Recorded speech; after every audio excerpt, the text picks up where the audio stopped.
नमस्कार, स्वागत है आपका। घड़ी में 9 बजने वाले हैं। वक्त हो गया है आपके favourite morning prime time show 9 बज गए का। आपके साथ हूं मैं नेहा बाथम। अगले घंटे तक हम आपके साथ यूं ही बने रहेंगे। दिखाएंगे आपको देश और दुनिया की हर वो खबर जिसका सीधा सरोकार है। हफ्ते का पहला दिन यानी कि नए दिन की शुरुआत आज सोमवार है और अगर छुट्टियों में आप खबरों से दूर रह गए हैं तो हम आपके लिए हाजिर हैं हर खबर से आपका सरोकार कराने के लिए। और खबरों का सिलसिला शुरू करें उससे पहले हमेशा की तरह बुलेटिन की कुछ झलकियां आपको दिखा देते हैं। सूरत की फैक्ट्री में लग गई आग, बचाए गए 125 लोग। अब भी जारी है रेस्क्यू ऑपरेशन। थोड़ी देर में देखिए पूरा अपडेट। सीमा सुरक्षा बल की जाबाजी आपको दिखाएंगे। आजादी के अमृत महोत्सव में ग्वालियर में बीएसएफ का डेयर डेविल शो। मशहूर क्लाइमेट एक्टिविस्ट ग्रेटा थनबर्ग का नया रूप। क्लाइमेट कॉन्सर्ट में जमकर लगाए ठुमके। और ठीक आधे घंटे बाद यानी कि सुबह 9:30 बजे 100 शहर 100 खबर।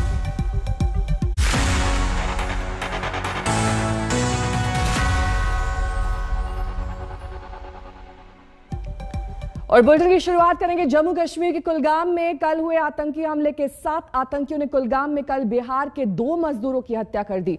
इस महीने बिहार के अब तक 4 मजदूरों की कश्मीर में हत्या हुई है, जबकि 16 दिन के भीतर घाटी में 11 आम लोगों को आतंकवादी निशाना बना चुके हैं। आतंकी संगठन यूनाइटेड लिबरेशन फ्रंट ने कुलगाम हमले की जिम्मेदारी ली।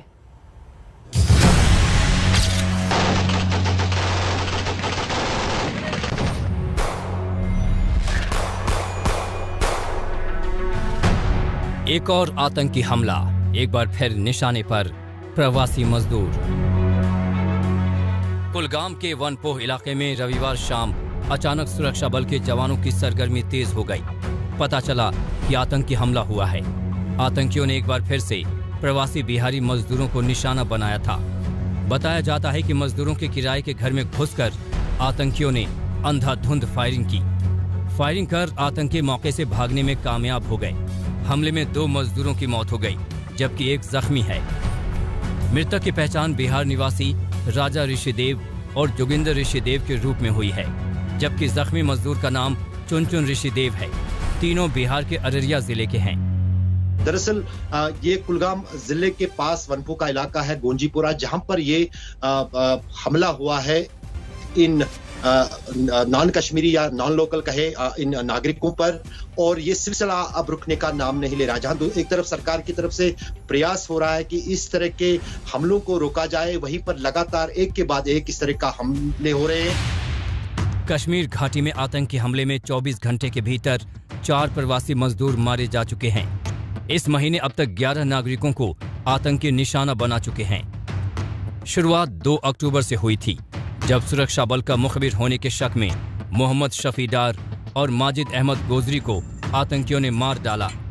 5 अक्टूबर को श्रीनगर में मशहूर दवा कारोबारी कश्मीरी पंडित माखनलाल बिंद्रू की आतंकियों ने हत्या की। 5 अक्टूबर को ही श्रीनगर के लाल बाजार में गोलगप्पा बेचने वाले बिहार के वीरेंद्र पासवान की हत्या हुई। बांदीपुरा में टैक्सी स्टैंड के अध्यक्ष मोहम्मद शफी लोन भी उसी रोज आतंकियों का निशाना बने। 7 अक्टूबर को श्रीनगर के एक स्कूल की प्रिंसिपल सुपिंदर कौर और उसी स्कूल के टीचर दीपक चंद भी आतंकियों के टारगेट किलिंग का शिकार बने। 16 अक्टूबर को उत्तर प्रदेश के सहारनपुर के कारपेंटर शगीर अहमद और बांका बिहार के अरविंद कुमार शाह को आतंकियों ने गोलियों का निशाना बनाया। और अब बिहार के ही राजा ऋषिदेव और जोगिंदर ऋषिदेव।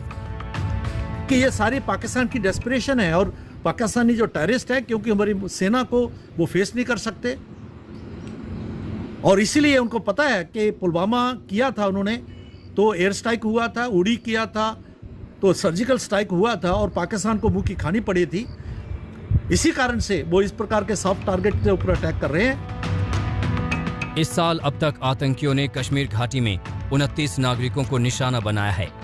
सबसे ज्यादा घटनाएं श्रीनगर में हुई हैं, जहां 12 निर्दोष लोगों की जान आतंकियों ने ले ली। पुलवामा और अनंतनाग में 4-4, कुलगाम में 3, बारामूला में 2, बड़गाम और बांदीपुरा में 1-1 नागरिक की टारगेट किलिंग हुई। ये कश्मीर में आतंकियों का नया टेरर मॉड्यूल है। सुरक्षा बलों की सख्ती से बौखलाए आतंकी छोटे छोटे हमलों में आम लोगों को निशाना बना रहे हैं। इनके निशाने पर प्रवासी मजदूर हैं तो गैर मुस्लिम भी। मकसद खौफ पैदा करना और घाटी के सौहार्द को बिगाड़ना।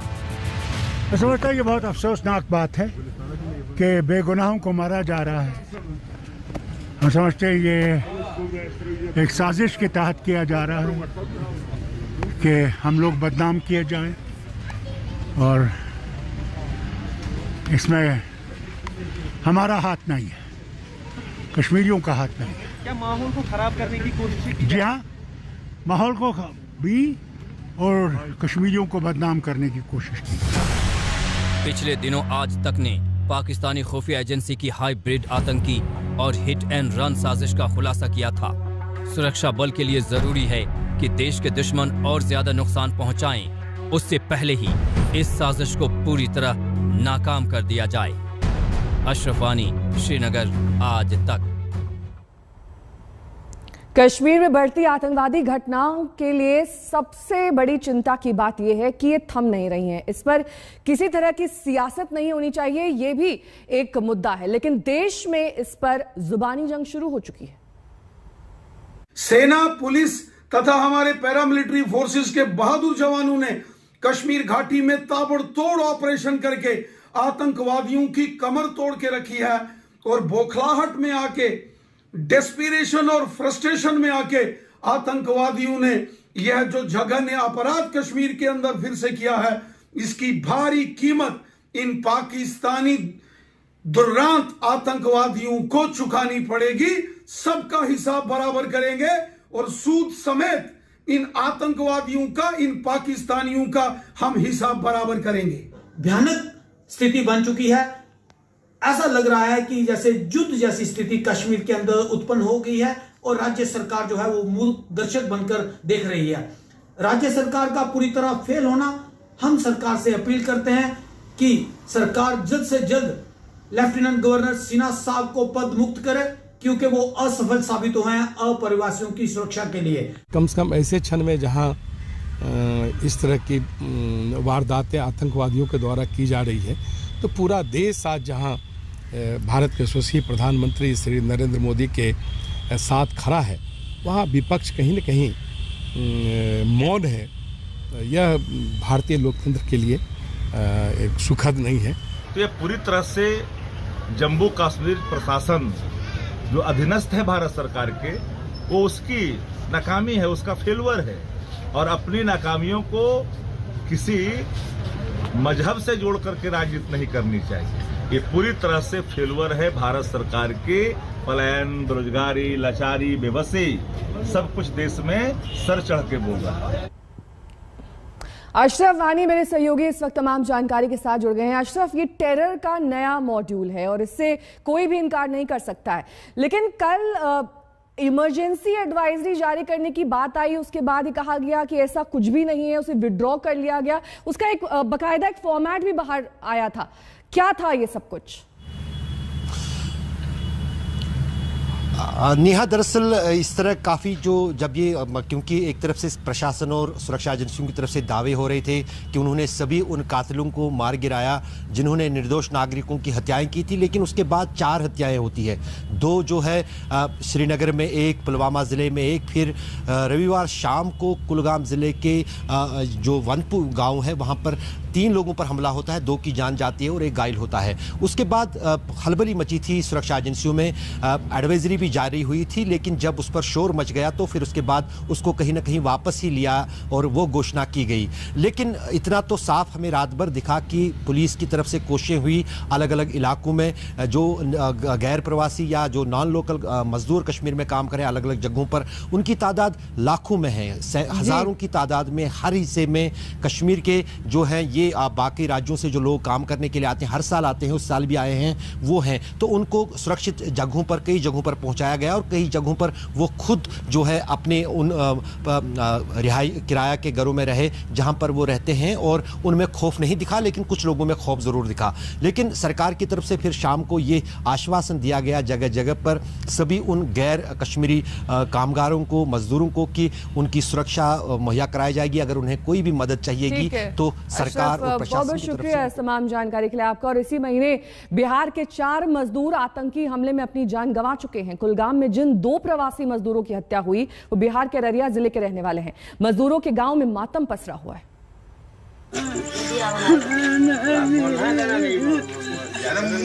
बूढ़ी दादी को समझ नहीं आ रहा कि जिस पोते से दोपहर में बात हुई थी, शाम होते होते उसी पोते की हत्या की खबर का सदमा सहना पड़ेगा। कुलगाम में रविवार शाम आतंकी हमले में मारे गए राजा ऋषिदेव ने कल दोपहर ही दादी से बात की थी। हमरा से 12 बजे बात भेले बाबू, धान काटे रही बाद में तो कर लगे फोन की दादी को। हम कहलिए हाँ, कहीं खैली, कहीं नहीं खलिए बेटा, चाय पी गए छे खाली काटे ला, तो जो न घर जो न खइया, भूख नहीं लगलो। कुलगाम में आतंकी हमले में मारे गए राजा ऋषिदेव अररिया जिले के रानीगंज प्रखंड के बोसी गांव के रहने वाले थे। वहीं जोगिंदर ऋषिदेव अररिया के खैरूगंज के निवासी थे। हमले में जख्मी चुनचुन ऋषिदेव रानीगंज के मिर्जापुर का निवासी है। मृतक मजदूरों के गांव में सन्नाटा पसरा है, जबकि मृतकों के घरों में मातम का मंजर है। हमले में मारे गए जोगिंदर 10 दिन बाद ही वापस आने वाले थे। हमले से ठीक पहले पत्नी से शाम 5 बजे बात हुई थी। कहते 6-10 दिन का काम, 10 दिन के बाद हिसाब देते चल जो, हिसाबे नहीं दे रहे होता, पैसे नहीं दे छे होता ना। 2 दिन के भीतर 3 बिहारी मजदूरों की मौत से बिहार सरकार सख्ती में है। सीएम नीतीश कुमार ने जम्मू कश्मीर के उप राज्यपाल मनोज सिन्हा से बात कर अपनी चिंता का इजहार किया। बिहार सरकार ने मुख्यमंत्री राहत कोष से कश्मीर में आतंकी हमले में मारे गए मृतकों के परिजनों को 2-2 लाख रुपए की अंतरिम सहायता देने का ऐलान किया है, लेकिन आरजेडी ने इसे नाकाफी बताया है। सरकार की नाकामी को देखिए कि लोग पलायन कर रहे हैं, मजदूरी करने के लिए बाहर जा रहे हैं, और उसका खामियाजा आज यहाँ के लोग भुगत रहे हैं। और सरकार इन लोगों को 2-2 लाख रुपया देकर इससे क्या साबित करना चाहते हैं? कम से कम इन लोगों को 10 लाख रुपया परिवार में एक नौकरी होनी चाहिए। दरअसल बिहार में रोजगार की कमी की वजह से लोगों के पलायन को इस हमले से जोड़ते हुए आरजेडी ने इसे एक बड़े मुद्दे के रूप में उठाया है। आरजेडी नेता तेजस्वी यादव का आरोप है कि अगर नीतीश कुमार के 16 साल के शासनकाल के दौरान बिहार में रोजगार सृजन हुआ होता तो हर साल लाखों की संख्या में बिहार के लोग दूसरे राज्यों में काम की तलाश में नहीं जाते। कश्मीर में 1 महीने के भीतर बिहार के 4 लोगों की हत्या हो चुकी है। यकीनन ये बिहार सरकार के लिए भी चिंता की बात है। अररिया से अमरेंद्र कुमार के साथ आज तक ब्यूरो।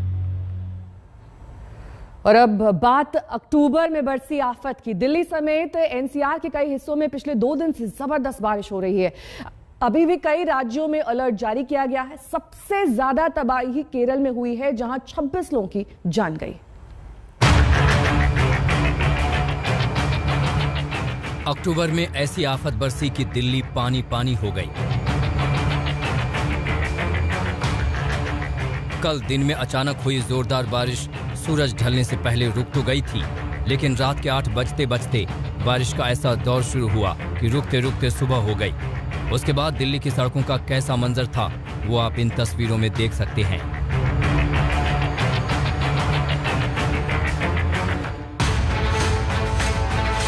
बारिश से असली तबाही केरल में हुई है। तस्वीरें देखिए, कैसी आफत बरसी है। हर जगह सिर्फ बर्बादी ही बर्बादी नजर आ रही है। जाते हुए मॉनसून ने केरल में इतनी तबाही मचाई कि शहर के शहर और गांव के गांव घायल हो गए। भारी बारिश की वजह से नदियों में आए तूफान से मकान पानी में बह गए। पहाड़ों पर लैंडस्लाइड की वजह से लोग मलबे में दब गए और बर्बादी इतनी हुई जिसका अंदाजा लगाना मुश्किल है। फिलहाल तो इस सैलाब में जिंदगी बच जाए, इसकी जद्दोजहद जारी है। केरल में अब तक 26 लोग इस बरसाती आफत का शिकार हो चुके हैं। सबसे ज्यादा तबाही कोट्टायम और इडुक्की जिलों में दिखाई दे रही है। कोट्टायम जिले में 13 लोगों की मौत, जबकि इडुक्की में 9 लोग मारे गए।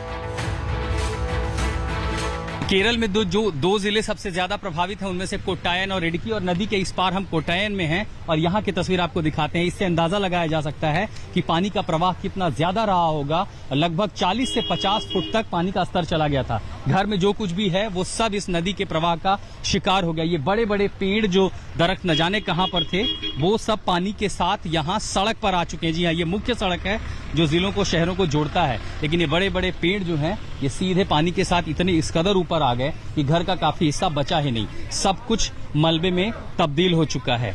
लोग बताते हैं कि पानी इस कदर जब चढ़ने लगा था ऊपर तो काफी डरावना मंजर था उनके लिए। हालांकि राहत बचाव कार्य यहाँ पर शुरू हो गया है, लेकिन इस मलबे से अंदाजा लगाया जा सकता है कि आखिर ये सब कितना खौफनाक रहा होगा। बारिश से हो रही बर्बादी के बीच राहत और बचाव का काम युद्ध स्तर पर जारी है। केरल में बर्बादी का ये सिलसिला अभी थमने वाला नहीं है, क्योंकि 12 जिलों में अब भी भारी बारिश का अलर्ट है। इनमें खासतौर पर कोट्टायम, इडुक्की, एर्नाकुलम, पथनमथिट्टा और त्रिशूर के लिए बारिश का रेड अलर्ट जारी किया गया है। बारिश का कहर उत्तराखंड में भी बरस रहा है। ये तस्वीर केदारनाथ की है। भारी बारिश के बावजूद यहाँ बड़ी तादाद में श्रद्धालु नजर आ रहे हैं, लेकिन भारी बारिश का रेड अलर्ट जारी होने के बाद 4 धाम की यात्रा पर रोक लगा दी गई है। प्रदेश के स्कूलों में छुट्टी कर दी गई है। एसडीआरएफ की 29 टीमों को प्रदेश के अलग अलग जिलों में भेजा गया है। हाईवे की यह तस्वीर देखिए। कल रात करीब 5000 गाड़ियां सोनप्रयाग और गुप्त काशी में फंसी रहीं। मौसम का रेड अलर्ट घोषित होने के बाद लोगों को ऋषिकेश और नरेंद्र नगर में ही रोक दिया गया और वापस जाने के लिए कहा गया है। जिन तमाम यात्रियों को रोका गया उनमें से एक ये बस भी है जो अलग अलग जगह से यहाँ पहुंचे हुए हैं, और मैं अपने कैमरामैन से कहूँगा कि वो जरा आए और जरा आप लोग ये बताइए, आप लोग कहाँ से आए हैं? हम लोग दिल्ली से आए हैं भैया। और यहाँ कब से रुके हुए हैं? अभी अभी रुके हैं आगे। नहीं, यहाँ पे तो हम मतलब ऐसे तो हम दिल्ली से कल रात से चले थे, अभी रुके यहाँ पर अभी अभी हैं। ये यहाँ तो मना कर दिया गया आगे जाने के लिए? कर दिया गया, बट हमारी कोशिश ये है कि अगर जाने दें तो बहुत अच्छा होगा, क्योंकि हम कल रात के चले हुए, हमारी 2 रातें काली हो चुकी हैं। ये हाहाकारी तस्वीर असम के पश्चिम करबी आंगलांग की है। फ्लैश फ्लड से यहाँ भारी तबाही हुई है। कई घर और 2 सड़कें फ्लैश फ्लड में बह गई। आज तक ब्यूरो। कुमार कुणाल मेरे सहयोगी इस वक्त तमाम जानकारी के साथ जुड़ गए हैं। कुमार कुणाल, देखिए ऐसी बारिश अक्टूबर में शायद ही कभी दिल्ली और एनसीआर वालों ने देखी हो, लेकिन ऐसे में जो तमाम सड़कें हैं वो खस्ता हाल हो गई हैं, लोगों को परेशानियों से 2-4 होना पड़ रहा है। सबके जहन में सवाल यही है कि कब तक जारी रहने वाला है? लेकिन यहाँ इस बार जो है मॉनसून आमतौर पर अक्टूबर की शुरुआत में ही वापस हो जाता है, अभी तक दिल्ली से वापस गया नहीं है। और दिल्ली और आसपास के इलाकों में जो बारिश हो रही है, उत्तराखंड की बात करें, हरियाणा, पश्चिमी उत्तर प्रदेश और बाकी इलाकों की बात करें, तो वहां पर जो बारिश हो रही है वो 2 सिस्टम की वजह से हो रही है। एक तो जो तेलंगाना, केरल में जो आया बे ऑफ बंगाल यानी बंगाल की खाड़ी की तरफ से सिस्टम, और दूसरा पश्चिमी विक्षोभ, उन दोनों ने यहां पर मिलकर के इकट्ठा बारिश किया है और लगभग 9 सेंटीमीटर बारिश दर्ज की गई है पिछले 24 घंटे में दिल्ली में। और सड़कों की जो हालत है वो आपको हम यहां दिखा दें कि कई जगहों पर तालाब जैसी स्थिति है। बारिश हालांकि रुकी हुई कई घंटे हो गए, लेकिन इस तरीके की वाटर लॉगिंग जो रात भर की बारिश हुई है उसकी वजह से कई सारी जगहों पर देखने को मिल रही है। और इसी की वजह से ट्रैफिक की समस्या जो दिल्ली में बहुत आम हो जाती है। आज सोमवार का दिन है, पहला दिन है हफ्ते का, और बड़ा वीकेंड था दशहरे की वजह से, उसके बाद लोग ऑफिस के लिए निकले हैं, तो इस तरीके की समस्याओं से 2-4 होना पड़ रहा है लोगों को। तो ये बड़ी मुश्किल की बारिश तो है ही, ठंड भी बढ़ाएगी, लेकिन एक फायदा हुआ है दिल्ली को, और वो है कि प्रदूषण से थोड़ी निजात मिल गई है। जो बहुत ज्यादा प्रदूषण बढ़ गया था पिछले 3-4 दिनों में, वो बहुत शुक्रिया कुमार कुणाल इस तमाम जानकारी। सूरत की बात करेंगे, जहां पर एक पैकेजिंग यूनिट में भीषण आग लगने से कई मजदूर इसके अंदर फंस गए। 5वीं मंजिल पर मजदूर काम कर रहे थे, तभी यह हादसा हुआ। इस हादसे में 2 मजदूरों की जान चली गई है। आग की लपटों की वजह से वहां फंसे मजदूरों का निकल पाना मुश्किल हो गया। ऐसे में रेस्क्यू के लिए हाइड्रोलिक क्रेन की मदद लेनी पड़ी। करीब 125 मजदूरों को पैकेजिंग यूनिट से बाहर निकाला जा चुका है। ये रेस्क्यू ऑपरेशन अब भी जारी है। एक छोटे से ब्रेक ले यहां रुकना होगा, फौरन होंगे हाजिर। टिकते रहिए आज तक। आज तक बेमिसाल।